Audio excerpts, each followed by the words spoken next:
Hello, welcome. My name is Angela Liddicoat, and I want to draw your attention as a specialist teacher of reading who's concerned about the gap in reading now caused by COVID pandemic, which means it will affect every other subject because your child or you need to read well in order to be able to study at any point in your life to learn other subjects. So reading is that important.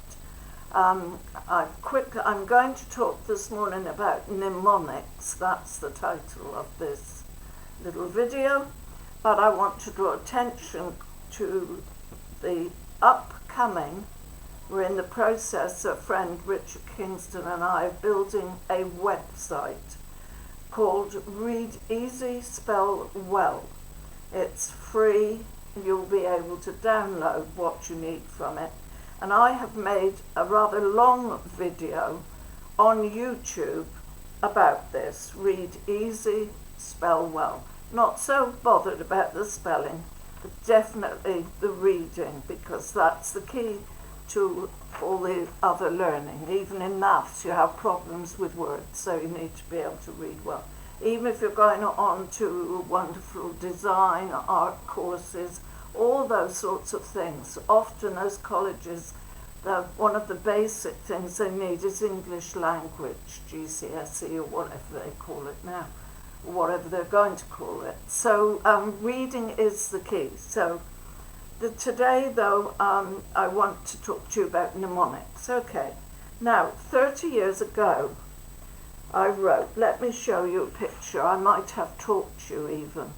30 years ago I wrote these 8 books from a teacher's or parents' manual book, 2 homonyms, homophones, lots of pictures to be coloured in, records of achievement. There's another book from the alphabet, and beautiful illustrations to be coloured in there, teaching of the alphabet, and then graded books and homemade games. You can find a treasure, play a football game, make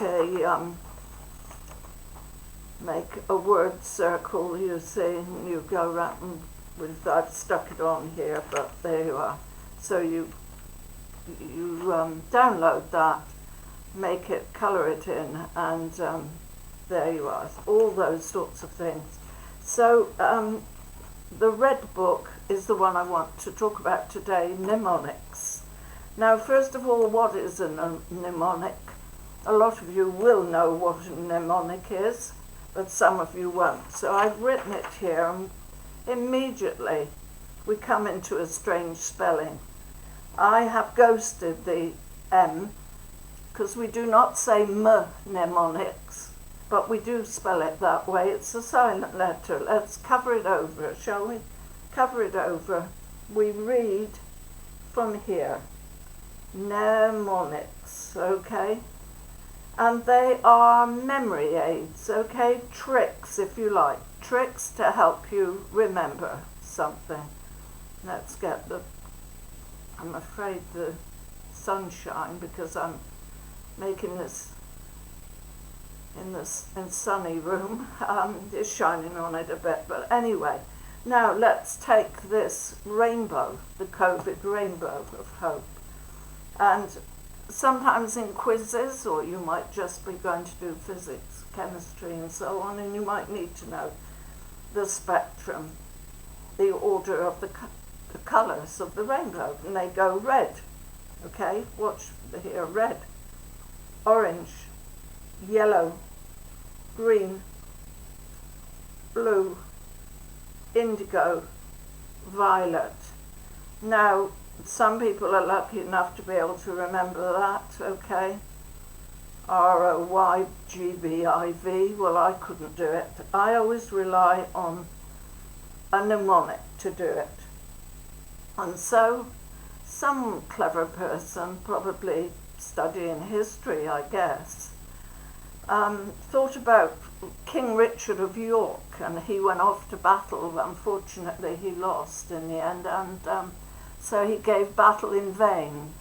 And so they came up with, for the R, we'll say Richard, and for the O, orange, we'll say of, and for the Y, yellow, we'll say York.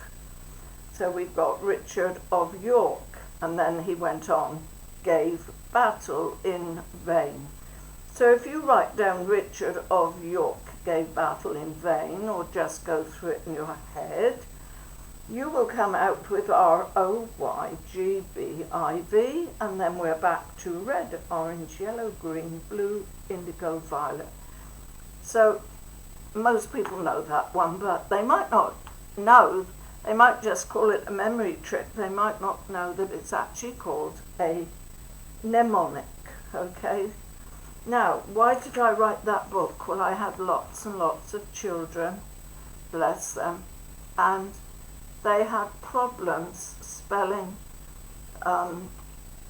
some words. Now, a few, say I had a class of 40, I'd have 3 or 4 children who would spell by sound, because that was their predominant, the predominant thing that they used, and their memory of pictures was not that good of, well, they couldn't remember letters, they could remember pictures, so sometimes we drew a picture in around the word, and if we got the picture in their head, then they could do it, but they were not very good at remembering symbols, so they spelt by sound. So said was S-E-D for said, okay? Why wouldn't it be? And I called them naughty words if they were very young children, and then awkward words for older ones. And then when I taught adults, I would say they were spelt irregularly. Obviously, you change your vocab as you go. Does, D-U-Z, okay? And so separate came in with older children. They hear separate, but it's separate. So we put a designer rat in the picture, and then they would remember it. Receipt, received, all these very irregular words, okay? So I designed, or I got, actually, that's not quite accurate, I paid students at art colleges to draw me the most beautiful pictures, and I designed and compiled the book. And so for said, we got around it by saying Sally Ann is dirty or deaf or delightful, whatever. And that, now can we get that there? Can you see that better? Said, and here is because. That was because Uncle is a messy eater. The birds eat crumbs as Uncle sits eating, and they coloured it in, and it was beautiful. Now there, that's what I mean by colouring it in. Can you see how they came up so beautifully? And here is our designer rat, and that put that word right for them. And then receipt, receive, here it is coloured, okay? Now, I haven't done them for every word, but it's to give you the idea. Children are full of ideas. They can make up their own, and they can draw it themselves. It's so much more personal, and it's good for them. So there you are. There's a little, just a little quick look into it. Now, very soon, because I'm working very hard at it, and my friend Richard is digitalizing everything and seeing to that end of it. Very soon the website will come up, and it, as I said, it's free download with simple games that you can play at home. They can play at home, and it's going to be called Read Easy, Spell Well. Now at the moment, as I said to you, it is going to, there we are, it's going to cover starter through intermediate to advanced. So infant, junior, right up through to secondary and beyond, okay? And then I hope also to add in a section on dyslexia, but I'm working on that, okay? So you will be able to use it and catch up. Now, what I suggest is, in the evening when the children have gone to bed, parents, that you sit down, cup of coffee or tea, a piece of cake or a biscuit, and sit back and see I talk about the whole overview. You'll be able to see where your child would fit in or where you need to slot in to continue, take your reading level up beyond 9, and that because that's only about the level of the Sun newspaper. You want to be able to read wonderful books and biographies and history and all wonderful things. The world's open to you once you can read. So, okay, have a good look at this.